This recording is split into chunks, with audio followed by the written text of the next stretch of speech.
Pakistan is quietly redrawing its map of alliances, from offering the United States $1 billion deep-water port on the Arabian Sea to giving Turkey 1,000 acres of land in Karachi, and all while balancing its long-standing ties with China.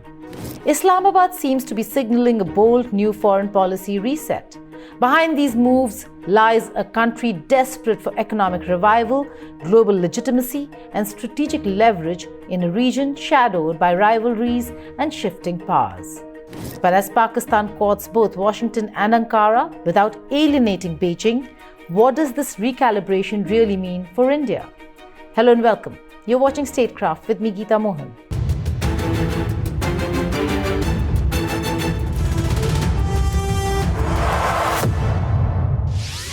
Pakistan's coastline along the Arabian Sea, long seen as China's strategic playground, is suddenly back in Washington's viewfinder. Islamabad has reportedly offered the United States a deep-water port at Pasni, just 100 kilometers from Beijing's flagship Gwadar port, and revived talks on a shared drone facility. Imagine, Beijing and Washington, a sign that Pakistan may be quietly recalibrating its foreign policy. At the same time, it is offering 1,000 acres of free land to Turkey for an export zone in Karachi. 3 moves, 3 directions, and 1 message.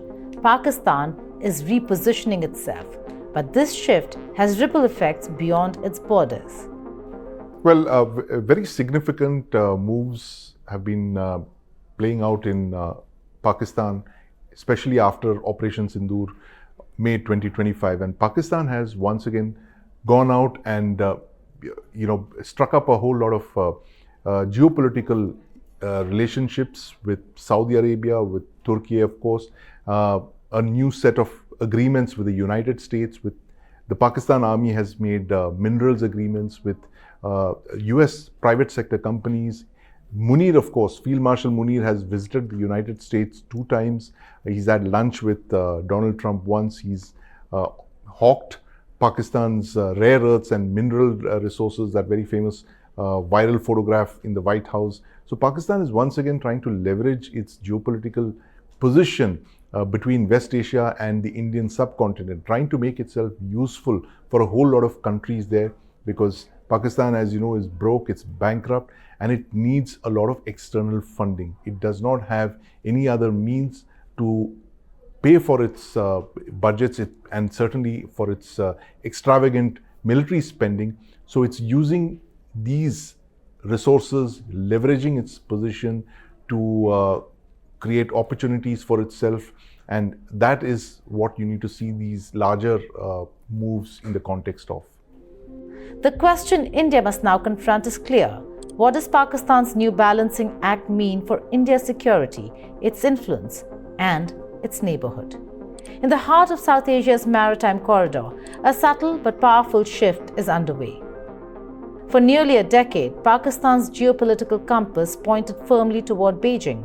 Gwadar, the jewel of the China-Pakistan Economic Corridor, that CPEC, symbolized that alliance. A deep-water port, highways, and pipelines connecting Western China to the Arabian Sea.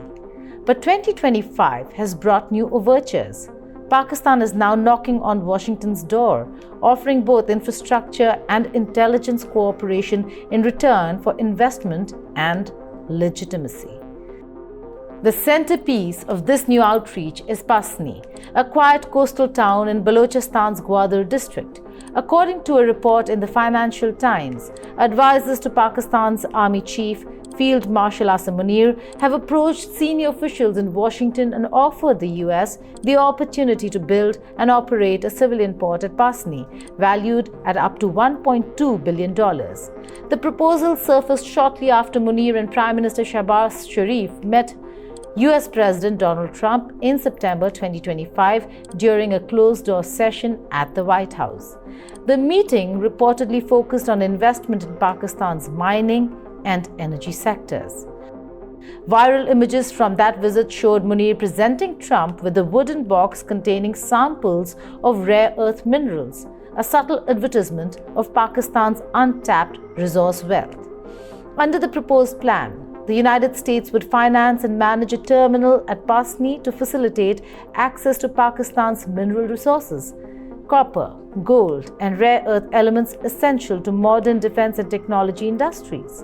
The blueprint envisions a rail corridor linking the port to mineral-rich western Pakistan. Officially, the port would remain civilian, no US military base, no formal stationing of troops, but strategically, the implications are impossible to ignore. Pasni sits less than 300 kilometers from Iran's Chabahar port, co-developed by India, and just 100 kilometers from China's Gwadar. If Washington takes up Pakistan's offer, the US would be positioned between two rival ports, one Chinese, one Indian, and for the US, a listening post. The location offers immense leverage. From Pasni, Washington could monitor maritime traffic across the Arabian Sea, maintaining proximity to Central Asia, and regain a foothold in a region it largely vacated after its 2021 withdrawal from Afghanistan. For Pakistan, it is a calculated risk, a bid to extract US capital while maintaining strategic ambiguity toward China. Pasni port, which the Pakistan has offered to the United States, is over 140 kilometers away from Gwadar port, which is a port that Pakistan offered to China over a decade ago as the Arabian Sea leg, as the seaport leg of the China-Pakistan economic corridor. Now, the CPAC has fallen out of favor. It's literally defunct. Most of the projects haven't taken off, and Gwadar hasn't attracted the kind of traffic that it was meant to. So, cut to 2025, Pakistan is trying to get the United States interested in not just its resources, but also its ports. It hypothetically could be Pakistan trying to get the US to build a US-supported transport corridor through Pakistan as an alternative, as a parallel to the China-Pakistan economic corridor. Pasni is a port on the Balochistan coast, on the Makaran coast, far away from Karachi.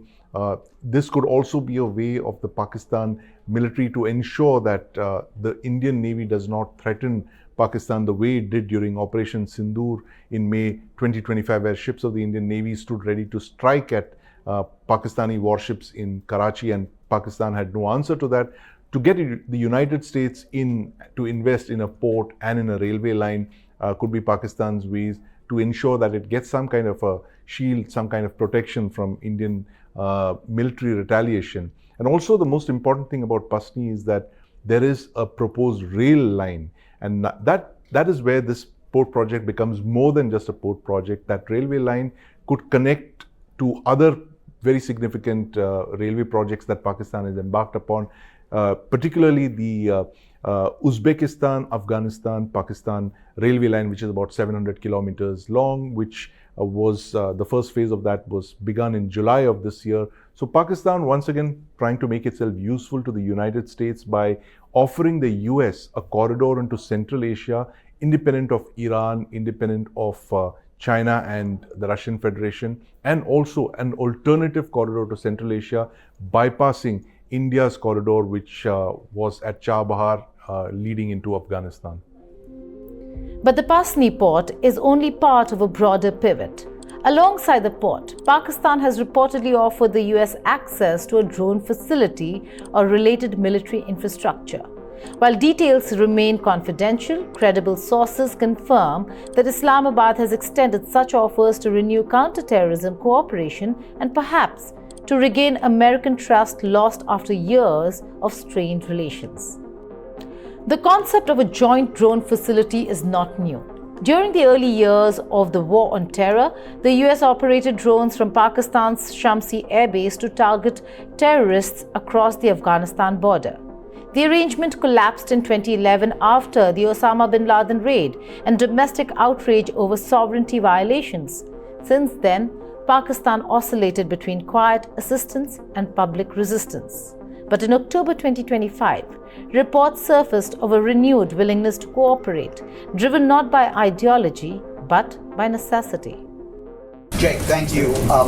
We know that Afghanistan is going to be discussed with our NATO allies. There's been a lot of concern about replacing some of those U.S. assets, such as the drones, to be able to fight against the Taliban. Can you bring us up to speed on where are the negotiations with Pakistan, and would the United States like to have a drone base in Pakistan? So I'm not going to get into the details of our negotiations with Pakistan. I will only say this. We have had constructive discussions in the military, intelligence, and diplomatic channels with Pakistan about the future of America's capabilities to ensure that Afghanistan never again becomes a base from which Al-Qaeda or ISIS or any other terrorist group can attack the United States. But in terms of the specifics of what that will look like, that will have to remain in those private channels as we work through them. What I will say is that we are talking to a wide range of countries about how we build effective over-the-horizon capacity, both from an intelligence and from a defense perspective, to be able to suppress the terrorism threat in Afghanistan on a going-forward basis. Yeah. Pakistan faces economic crisis, energy shortages, and a resurgence of militancy along its western frontier. For the US, re-establishing limited operational presence in Pakistan would restore surveillance capability over Afghanistan and Iran, especially as Washington explores options to reassert control over the abandoned Bagram airbase. The timing of these developments is telling and suggests the Pasni port and drone cooperation could form part of a larger US-Pakistan security architecture, quietly taking shape. For Islamabad, the return to Washington's embrace is also about money and minerals. During the Trump meeting, an American metals company signed a $500 million deal to explore strategic minerals in Pakistan, rare earths crucial for jet engines, electronics, and clean energy technologies. These deals represent not just commerce, but leverage. They signal Pakistan's intent to monetize its geography, offering land, access, and logistics in exchange for investment and political cover. Well, Pasni Port has been projected as a civilian port only. The fact is that the Pakistanis want the United States to invest in the port to create terminals over there and then link it to a railway line, which could then bring the minerals in from Pakistan's resource-rich regions, which are in some of the most restive parts of Pakistan, which is Khyber Pakhtunkhwa and Balochistan. But it's not far to imagine that at some point this port could also be used as a military station, as a listening post for the United States, given its proximity to Iran. It's just a few 100 kilometers away from the Iranian coastline, where there are some very significant Iranian military installations along the coast.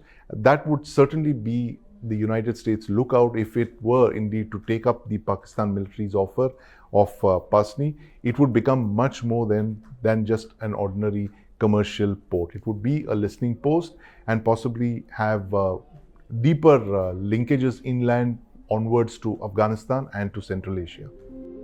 But even as Pakistan courts the United States, it is deepening ties with another NATO ally, Turkey. In April 2025, Prime Minister Shehbaz Sharif offered Turkish President Recep Tayyip Erdogan 1,000 acres of free land in Karachi Industrial Park to build a dedicated export processing zone. The idea is simple: attract Turkish companies, expand bilateral trade to $5 billion, and position Turkey as a long-term industrial partner. The offer is not purely economic. Ankara had openly backed Islamabad earlier in 2025 during Operation Sindoor, a brief but tense confrontation with India. Many in Islamabad see the Karachi EPZ as a symbolic thank you, an anchor for Turkish investment and influence in Pakistan's commercial capital. The Karachi zone will replicate Ankara's approach: 20-year tax holidays, uninterrupted power, and streamlined export routes to the Gulf and Central Asia. Once operational, the EPZ would reduce transport costs for Turkish exporters by nearly 75%, from around $4,000 per ton to just $1,000. The larger picture is clear. Pakistan is building new partnerships across the West and Islamic world with the United States for security, with Turkey for manufacturing, and with China for security and infrastructure. But balancing these interests is far more complex than it appears. China's shadow still looms large. Gwadar remains a flagship project of Beijing's Belt and Road Initiative, a deep water port linked to Western China through highways and pipelines. Beijing has invested billions in Gwadar, power plants, and special economic zones across Pakistan. For China, Pakistan is the strategic corridor to the Arabian Sea. For Washington, it is a potential listening post near Iran. For Ankara, it is a bridge to South Asia. Islamabad is now attempting to juggle them all, and doing so while its economy remains under IMF scrutiny.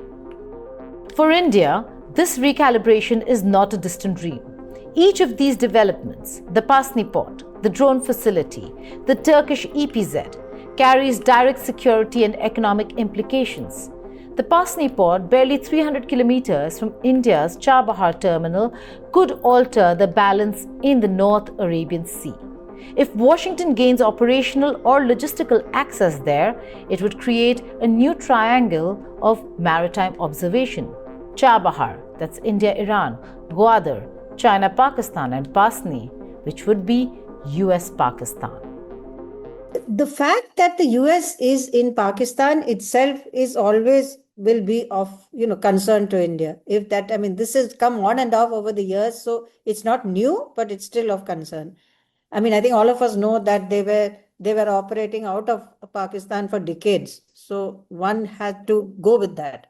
Will it affect Chabahar? It might, because you can't rule anything out at this stage, because US has a problem with Iran. It has told us that it's not going to allow, that sanctions waiver is off from Chabahar as of September 28th, I think. So one would assume that anything which they do in Pasni would also have implications. Such an arrangement could complicate India's plans for trade through Central Asia, through Iran and Afghanistan. It would also make the western coastlines of Pakistan a focal point of great power rivalry, forcing India to navigate overlapping US, Chinese and regional interests in its immediate neighborhood. The drone facility, if realized, presents another challenge. Renewed US-Pakistan security cooperation could mean enhanced surveillance capabilities along the Afghanistan border and potentially near India's western flank. The same infrastructure used for counterterrorism could collect intelligence across broader regions. For New Delhi, that would mean reassessing its intelligence posture and its maritime security framework in the Arabian Sea. At the same time, Pakistan's growing economic ties with Turkey deepen a military and diplomatic alignment that has often been directed against India. Ankara's support for Islamabad and Kashmir and its rhetoric at international forums are well known.